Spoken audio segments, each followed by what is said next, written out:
Menopause म्हणजे काय आणि त्याची लक्षणं नेमकी काय असतात?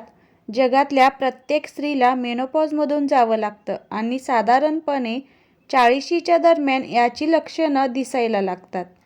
दरवर्षी 18 ऑक्टोबरला वर्ल्ड मेनोपॉज डे साजरा केला जातो. हा दिवस साजरा करण्यामागे मेनोपॉजविषयी जागरूकता निर्माण करणे हा उद्देश असतो. मेनोपॉज म्हणजे काय? तर मेनोपॉज म्हणजेच मराठीत रजोनिवृत्ती. थोडक्यात बाईची पाळी थांबते त्याला मेनोपॉज म्हणतात. वयाच्या 91व्या वर्षापर्यंत स्त्रियांना मेनोपॉज होऊ शकतो. हा स्त्रियांच्या प्रजननाचा शेवटचा टप्पा असतो आणि यानंतर एका वेगळ्या आयुष्याला सुरुवात होणार असते. या दरम्यान स्त्रियांची मासिक पाळी अनियमित व्हायला सुरुवात होते. या स्टेजला पेरिमेनोपॉज म्हणतात. वयाच्या 46व्या वर्षी हे घडायला सुरुवात होते. मेनोपॉज व्हायच्या आधी स्त्रियांची मासिक पाळी अनियमित होते, जास्त ब्लीडिंग होतं, मानसिक आणि शारीरिक थकवा जाणवायला लागतो. अशा भावना निर्माण होतात ज्या आधी कधीच अनुभवलेल्या नसतात. जेव्हा सलग 12 महिने पाळी येत नाही तेव्हा मेनोपॉज झालेला असतो. शेवटची पाळी येते त्याला रजोनिवृत्ती म्हणजेच मेनोपॉज म्हणता येईल. काही स्त्रियांच्या बाबतीत मेनोपॉज खूप लवकर होतो, तर काही स्त्रियांच्या बाबतीत नैसर्गिकरित्या किंवा उपचारानंतर मेनोपॉज होतो. पण असं का होतं ते आपण पाहूयात. मेनोपॉजविषयी संपूर्ण माहिती या व्हिडिओमध्ये आपण पाहूयात. स्त्रियांमधील हार्मोनची पातळी बदलत असते. स्त्रियांची पाळी नियंत्रित करण्यामागे इस्ट्रोजन हा हार्मोनचा वाटा असतो. स्त्रियांचं वय जसजसं वाढत जातं तसतसं त्यांच्या अंडाशयातील अंडी कमी होतात. इस्ट्रोजनची लेवल कमी जास्त होत असते आणि नंतर तर ती कमी होऊन जाते आणि याच दरम्यान मेनोपॉजची लक्षणं दिसून येतात. पण एका रात्रीत हे सगळं घडत नाही, तर यासाठी बरीच वर्ष जावी लागतात. हे हार्मोन्स टप्प्याटप्प्याने कमी होतात आणि नंतर अगदीच कमी प्रमाणावर स्थिर राहतात. पण जेव्हा हार्मोन्स कमी होत असतात तेव्हा स्त्रियांच्या शरीरातही बदल घडत असतात. जेव्हा अंडाशयात अंडी तयार होणं थांबतं तेव्हा गर्भधारणा शक्य नसते आणि मेनोपॉज झालेला असतो. मेनोपॉजची लक्षणं कोणती आहेत पाहूयात. मेनोपॉज आणि त्याआधीची काही वर्ष स्त्रियांच्या शरीरात वेगवेगळे बदल घडत असतात. या काळात इस्ट्रोजनची लेवल कमी होते हे आपण पाहिलंच, पण या घटत्या हार्मोन्समुळे मेंदू, मासिक पाळी, त्वचा, स्नायू आणि भावना या सर्वांवर परिणाम होतो. यात बरीच लक्षणं दिसून येतात. काही स्त्रियांना यातली काही लक्षणं जाणवतील, तर काहींना सर्वच लक्षणं जाणवतील, तर काही स्त्रियांना काहीच जाणवणार नाही. यात सर्वसामान्य लक्षणं कोणती आहेत ती पाहूयात.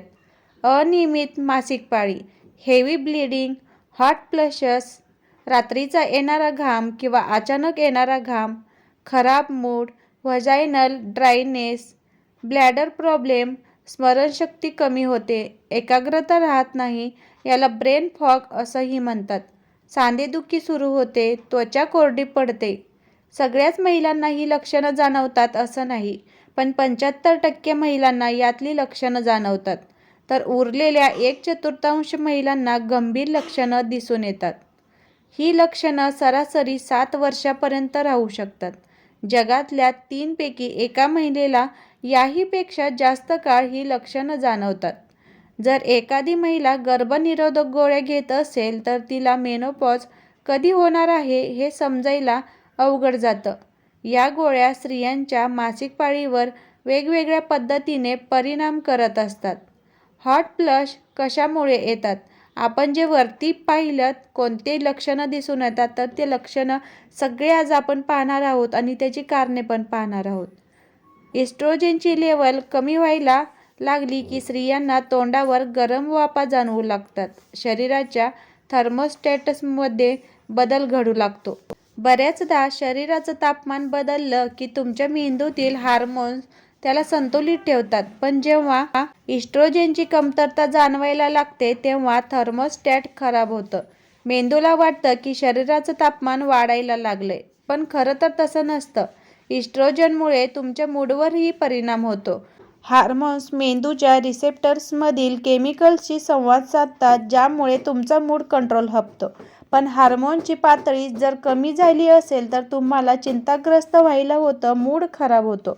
मेनोपॉज दरम्यान इतरही हार्मोन्समध्ये बदल होतो का?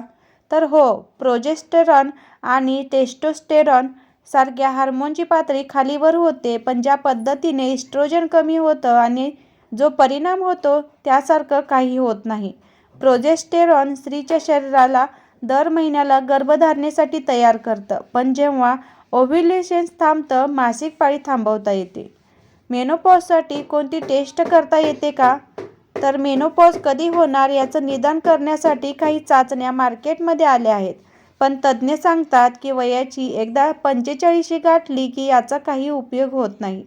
त्यामुळे तुमच्या मासिक पाळीचा जो पॅटर्न आहे त्याविषयी आणि सोबतच तुम्हाला जी काही लक्षणं जाणवतात त्याबद्दल एखाद्या डॉक्टरशी बोला. या टेस्टमध्ये FSH फॉलिकल स्टिम्युलेटिंग हार्मोन्स नावाच्या हार्मोनची लेव्हल मोजतात, पण हार्मोनची लेव्हल नेहमीच वर आणि खाली होत असते. त्यामुळे मेनोपॉज नक्की कधी होणार याविषयी टेस्ट करून तरी सांगता येत नाही. मासिक पाळी अनियमित असेल तरीही स्त्रियांमध्ये गर्भधारणा होऊ शकते. त्यामुळे वयाच्या 95व्या वर्षापर्यंत गर्भनिरोधक वापरा असा सल्ला तज्ज्ञ मंडळी देतात. मेनोपॉजची लक्षणं कमी करण्यासाठी काही उपचार उपलब्ध आहेत का? हार्मोन रिप्लेसमेंट थेरपी HRTमध्ये इस्ट्रोजनसारख्या हार्मोनची लेव्हल वाढवली जाते. त्यामुळे मेनोपॉजच्या काळात ही लक्षणं दिसून येत नाहीत. पण ज्यांच्या मागे कॅन्सर, रक्ताच्या गुठळ्या आणि हाय ब्लड प्रेशर अशा आजारांचा इतिहास आहे त्यांच्यासाठी ही थेरपी योग्य नाही. लक्षणं कमी करण्यासाठी स्त्रिया काय करू शकतात? संतुलित आहार घ्या. फॅटचं प्रमाण कमी आणि कॅल्शियमचं प्रमाण वाढवल्यास हाडं मजबूत होतात. हृदय योग्य पद्धतीने काम करतं. चिंता आणि तणाव कमी करण्यासाठी नियमित व्यायाम करा. हॉट फ्लश आणि हृदयविकार टाळण्यासाठी धूम्रपान, दारू पिणं थांबवा. सोया आणि रेड क्लोव्हमध्ये प्लांट इस्ट्रोजन असतं. त्याच्या सेवनाने त्रास थांबवता येतो. व्हिटॅमिन D घेतल्यास हाडांचं आरोग्य सुधारता येईल असं बऱ्याच संशोधनामध्ये म्हटलंय. मेनोपॉजनंतर काय बदल घडतात? तुमची शेवटची पाळी येऊन गेल्यानंतर वर्षभराने तुम्ही पोस्ट मेनोपॉज स्टेजमध्ये आलेले असता. आता इस्ट्रोजनचं प्रोडक्शन पूर्णपणे थांबलेलं असतं. त्यामुळे तुमची हाडं आणि हृदयावर दीर्घकालीन परिणाम जाणवायला लागतो. आता तुमची वाटचाल वृद्धत्वाकडे सुरू असते. आता आयुर्मान वाढत चाललंय. त्यामुळे स्त्रिया मेनोपॉजनंतर त्यांच्या आयुष्याच्या 1/3पेक्षा जास्त आयुष्य जगत असतात. तुम्हाला मेनोपॉजविषयी ही संपूर्ण माहिती कशी वाटली जरूर कळवा. घाबरून जाण्याचं काहीच कारण नाही. प्रत्येक स्त्रिया या मेनोपॉजमधून जातच असतात. स्वतःला थोडंसं खंबीर केलं आणि स्वतःला थोडीशी ताकद दिली की हे सगळं सहज शक्य होतं.